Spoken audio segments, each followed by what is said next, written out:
में आपका स्वागत है। लोकतांत्रिक राजनीति से संस्थाओं का कामकाज ये अध्याय चल रहा है।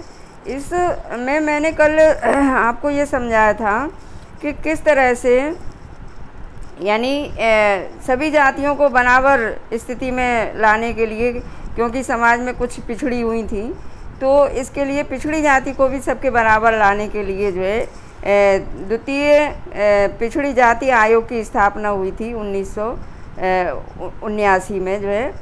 तो उसी को लेकर के जो है कि कुछ महीनों तक यह देश का सबसे ज़्यादा चर्चित मुद्दा भी बना रहा कि किस तरह से जो है सभी जातियों को बराबर लाया जाए।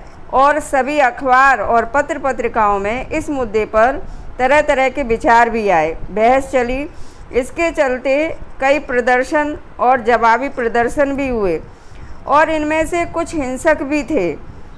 इससे नौकरियों के हजारों अवसर प्रभावित होने वाले थे, इसलिए लोगों की प्रतिक्रिया बहुत तीखी थी। मतलब उन्हें लग रहा था कि आरक्षण मिल जाएगा तो हमें नौकरियां मिल जाएंगी, तो प्रतिक्रिया भी तीखी थी। कुछ लोगों का मानना था कि भारत में विभिन्न जातियों के बीच असमानता है और इसी असमानता के कारण नौकरियों में आरक्षण जरूरी है, जिससे सभी जातियां बराबर स्थिति पर आ जाएं। उनका मानना था कि इससे उन लोगों को बराबरी पर आने का मौका मिलेगा आरक्षण दे करके, जिनको सरकारी नौकरियों में अभी तक उचित प्रतिनिधित्व नहीं मिला है। यदि आरक्षण मिलेगा तो वो भी मतलब सबके बराबर मतलब संख्या में आ जाएंगे। दूसरे पक्ष के लोगों का मानना था कि इस निर्णय से जो पिछड़े वर्ग के नहीं हैं उनके अवसर छीनेंगे। यानी कुछ लोगों का ये कहना था कि जो पिछड़े वर्ग के नहीं हैं उनके अवसर छिन जाएंगे। अधिक योग्यता होने पर भी उनको नौकरियां नहीं मिलेंगी। कुछ लोगों का मानना था कि इससे जातिवाद बढ़ेगा, जिससे देश की प्रगति और एकता पर असर होगा। तो इस तरह से अलग अलग लोगों के अलग अलग विचार थे और यह निर्णय अच्छा था या नहीं था, इस अध्याय में हम इस बारे में बात नहीं करेंगे। हम इस उदाहरण को यहाँ सिर्फ ये समझाने के लिए बता रहे हैं कि देश में प्रमुख निर्णय कैसे लिए जाते हैं।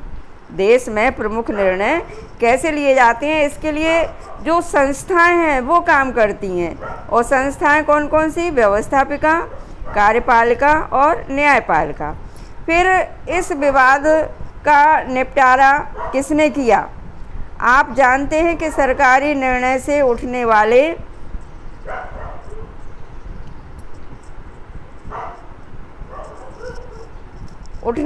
विवादों, यानी सरकारी निर्णय जो होते हैं उनसे जो विवाद उत्पन्न होते हैं, ऐसे विवादों का निपटारा सर्वोच्च न्यायालय और उच्च न्यायालय करते हैं। यानी यहाँ पे तीन संस्थाएं जो कार्य कर रही हैं उन पर चर्चा हो रही है कि पहली संस्था व्यवस्थापिका वो कानून बनाने का काम करती है, दूसरी संस्था कार्यपालिका उन कानूनों को क्रियान्वित करने का काम करती है।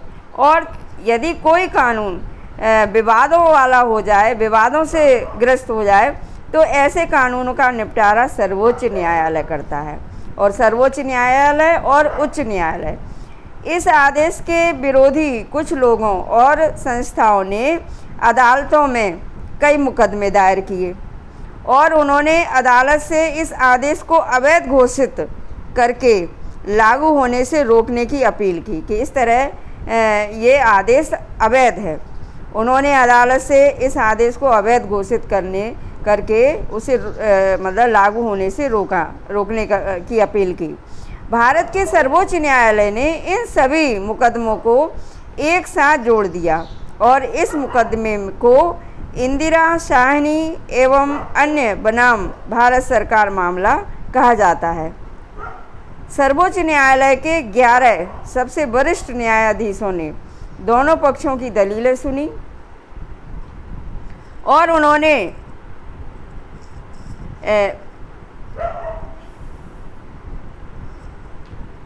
और उन्होंने 1992 में बहुत से फैसला किया। 1992 में बहुमत से फैसला किया कि भारत सरकार का यह आदेश अवैध नहीं है। लेकिन सर्वोच्च न्यायालय ने सरकार से उसके मूल आदेश में कुछ संशोधन करने को कहा। उसने कहा कि पिछड़े वर्ग के अच्छी स्थिति वाले लोगों को आरक्षण का लाभ नहीं मिलना चाहिए और उसी के मुताबिक 8 सितंबर 1993 को कार्मिक एवं प्रशिक्षण मंत्रालय ने एक और आदेश जारी किया और यह विवाद सुलझ गया और तभी से इस नीति पर अमल किया जा रहा है कि जो पिछड़े जाति को आरक्षण तो मिलेगा, लेकिन जिन लोगों की स्थिति अच्छी है उनको आरक्षण की आवश्यकता नहीं है और जिनकी स्थिति खराब है, गरीब हैं और वो योग्य मतलब हैं, तो उन्हें आरक्षण के तहत भी नौकरी दी जाए। आरक्षण के मामले में किसने क्या किया? सर्वोच्च न्यायालय, कैबिनेट, राष्ट्रपति और सरकारी अधिकारी सभी का देखें। सर्वोच्च न्यायालय मंडल आयोग की सिफारिशों को लागू करने की औपचारिक घोषणा की। कैबिनेट आदेश जारी करके घोषणा को लागू किया।